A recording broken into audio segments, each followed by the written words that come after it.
La parole libre.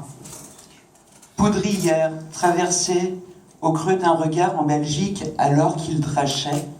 Je l'ai croisé par hasard et suis resté plongé là, à la regarder vêtue de noir. Mais la pluie vigousse redoublait, et plus le niqab de la femme se délavait, plus le silence comme postulat nous a jetés et figés dans un même désespoir. Son passeport apparaissait, laissant voir le visa étranger de son visage diminué, camouflant la peur intense qu'on ne la voit sur un trottoir s'être ainsi arrêtée.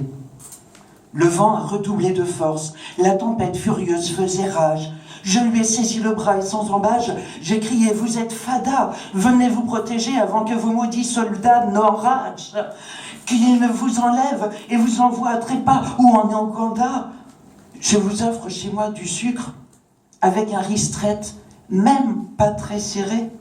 C'est juste au-dessus, là où une numérote éclaire votre âme fatiguée. » Très méfiante, elle m'a demandé « Vous avez un accent, d'où venez-vous » Yeux dans les yeux, j'ai répondu « Du Québec, plus précisément d'Acadie.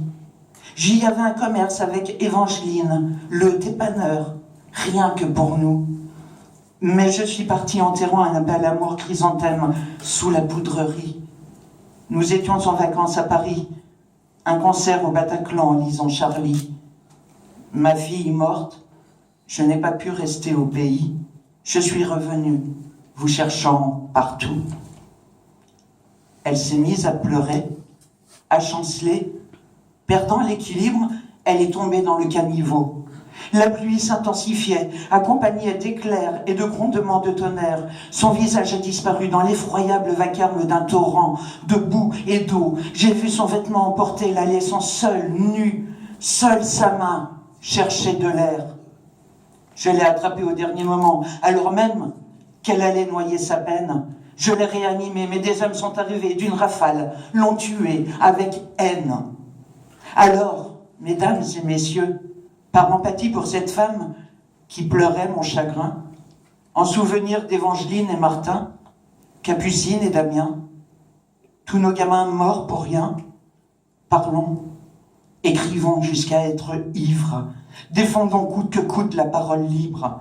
Utilisons nos réseaux, allons champagner le croupion à l'air chafouin de la hyène, que nos vers dépanneurs s'envolent sous la drache et sans peur Fada leur parviennent, que nos armes soient l'humeurote de nos crayons de papier ou de nos slams justifiés. Luttons dans la poudrerie avec nos neurones souris straites, nos astrocytes en activité. Montons dans le tap-tap-tagué de nos combats vigous, nos valeurs de nos mots en liberté. Prenons la parole en murmurant ou hurlant, et faisons-les pour toujours décoller.